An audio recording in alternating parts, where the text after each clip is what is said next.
Petunjuk penyelamat kita dan menurut ajaran Ilahi, maka beranilah kita bernyanyi. Bapa kami yang ada di surga, dimuliakanlah namamu. Saudara-saudara terkasih, selamat pagi. Salam jumpa lagi dalam Sabda Siap Saji, Kamis 19 Agustus 2021, hari biasa pekan ke-20.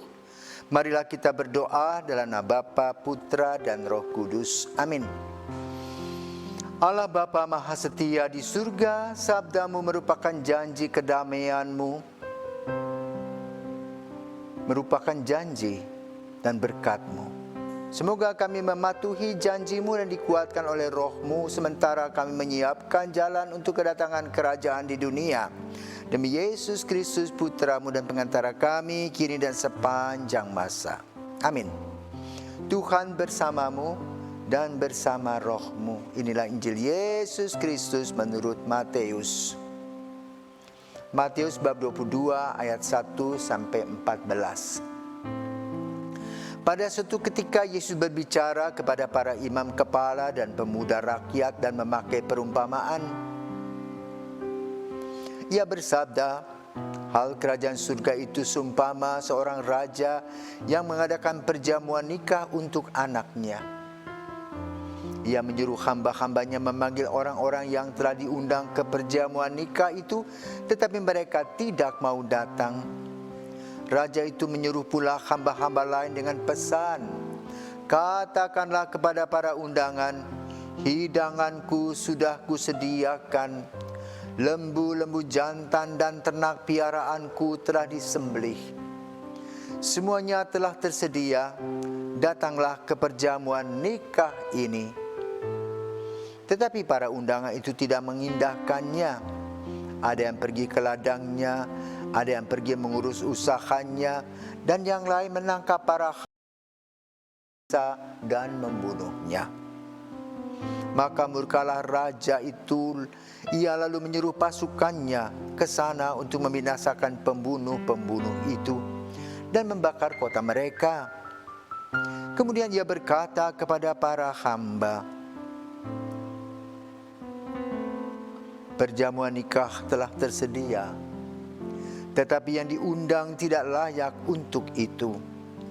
Sebab itu pergilah ke persimpangan-persimpangan jalan dan undanglah setiap orang yang kalian jumpai di sana ke perjamuan nikah ini. Maka pergilah para hamba dan mereka mengumpulkan semua orang yang dijumpainya di jalan-jalan, orang jahat dan orang-orang baik, sehingga penuhlah ruangan perjamuan nikah itu dengan tamu. Ketika raja masuk hendak menemui para tamu, ia melihat seorang tamu yang tidak berpakaian pesta. Ia berkata kepadanya, "Hei saudara, bagaimana saudara masuk tanpa berpakaian pesta?"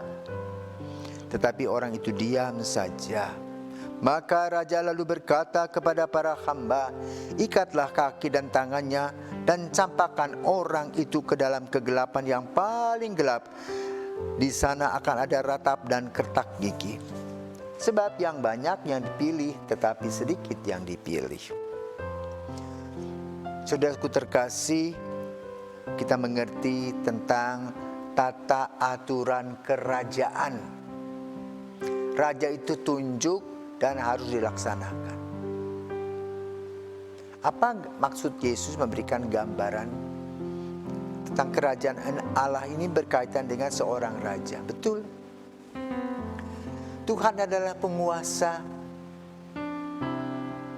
karena dialah yang melahirkan kita, memberikan kepada kita hidup. Maka kita harus tahu diri. Kita harus respect dan juga menghormati raja tersebut. Tanpa dia kita bukan siapa-siapa. Maka tata aturan orang yang tinggal di dalam kerajaan itu harus taat. undangan bukan sembarangan. Ada suatu hal yang besar. Apa yang terjadi di balik undangan itu? Kebersamaan, rasa persaudaraan, bisa berbagi. Tapi usaha-usaha raja itu dicuekin saja. Acuh tak acuh. Sama seperti orang yang tidak percaya sama Tuhan. Anggap Tuhan tidak ada. Lalu apa yang dibuat? Allah itu memang Maha Rahim, tetapi gambaran raja tentu digambarkan sebagai orang yang berkuasa. Maka kemudian dengan kekuasaan itulah dia mulai bekerja.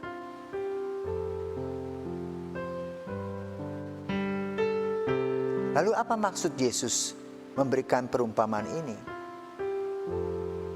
Agar kita sadar bahwa kita adalah orang-orang yang tidak sempurna, yang selalu belajar tentang tata sopan santun, tata cara kehidupan, di mana kita duduk dan berdiri. Tadi digambarkan raja marah kepada orang yang tidak berpakaian pesta. Itu bukan pakaian yang kita lihat, tetapi perilaku kita di hadapan dia. Perilaku-perilaku yang tidak senonoh. Karena Tuhan mau agar kita adalah orang-orang yang berbahagia, polos, lurus, tulus, penuh tanggung jawab. Tidak bermain-main di belakang, mencari kepentingannya sendiri. Akibatnya apa? Kita harus tanggung jawab. Maka lalu apa yang dikatakan dalam Injil? Ketika menghadapi orang yang tidak beres, ikatlah kaki dan tangannya dan campakkan orang itu ke dalam kegelapan yang paling gelap. Itulah ujung-ujungnya hidup kita kalau kita teledor, kalau kita tidak peduli sama Tuhan, kita tidak peduli kepada manusia, kita bermain sandiwara.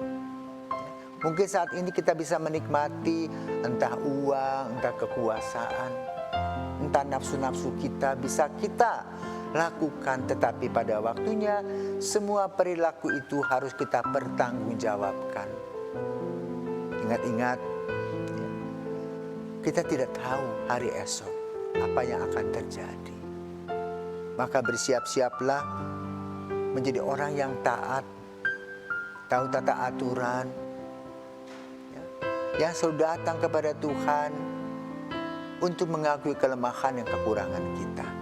Sehingga dengan demikian kita hidup dalam ketenangan. Karena kita tidak hidup dalam drama dan sandiwara. Buatlah hidup ini harum.